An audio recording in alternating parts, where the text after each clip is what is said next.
commence par 3 infos à retenir et l'ouverture hier du Forum économique de Davos sur fond de pessimisme ambiant. Un événement planétaire prestigieux où les années se suivent et ne se ressemblent pas.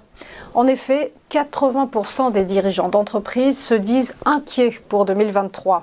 Contraste saisissant avec l'an passé, où 77% d'entre eux tablaient sur une amélioration de la croissance.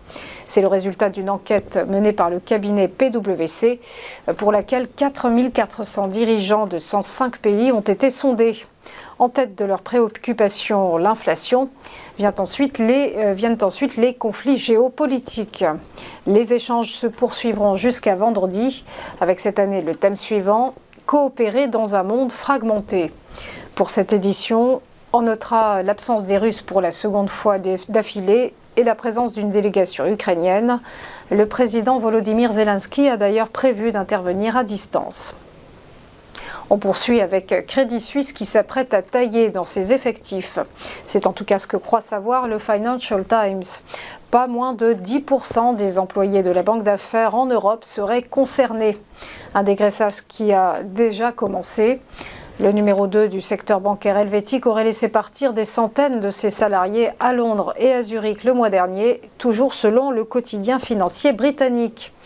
Crédit Suisse n'a pour l'heure fait aucun commentaire, indiquant qu'elle ne souhaitait pas répondre aux rumeurs de presse. Rappelons que fin octobre, Crédit Suisse avait dévoilé un vaste plan de restructuration assorti de la suppression de 9000 postes d'ici 2025, soit 10% de ses effectifs. Terminons par une bonne nouvelle pour Siemens. 3 milliards d'euros, c'est le montant du contrat signé par le 3e groupe ferroviaire mondial avec l'Inde. Siemens Mobility va fournir 1200 locomotives à India Railways, la compagnie publique. C'est tout simplement la plus grosse commande de locomotives pour le groupe allemand. Ces motrices électriques devraient remplacer 500 000 à 800 000 camions sur les routes indiennes, selon Siemens. Le géant ferroviaire sera également chargé de la maintenance des locomotives durant 35 ans. On en vient au point bourse et le rappel de la clôture des marchés hier. Prudence de la part des indices européens en l'absence de leurs homologues américains, avec des hausses mesurées pour l'essentiel. Le CAC 40 a avancé de plus 0,28% à 7043 points. À Francfort, le DAX s'est apprécié de plus 0,31%, s'établissant à 15 534 points, alors que le FTSE londonien a grignoté plus 0,20% à 7 860 points.